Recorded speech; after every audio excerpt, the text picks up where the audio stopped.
क्या हुआ दादी? दादी आप ठीक तो हैं? मैं ठीक हूँ बेटी, बस हाथ में दर्द हो रहा है थोड़ा। चलें थोड़ी देर बैठ जाएं, आराम करें। मैं ठीक हूँ।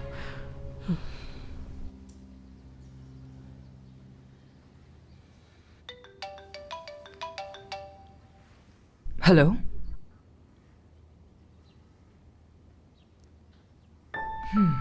ये काम इतनी जल्दी हो जाएगा, मुझे उसकी उम्मीद नहीं थी। ठीक है, मुझे खबर देने के लिए आपका बहुत शुक्रिया। Okay, see you. किसका फोन था सादिया? लॉयर का था।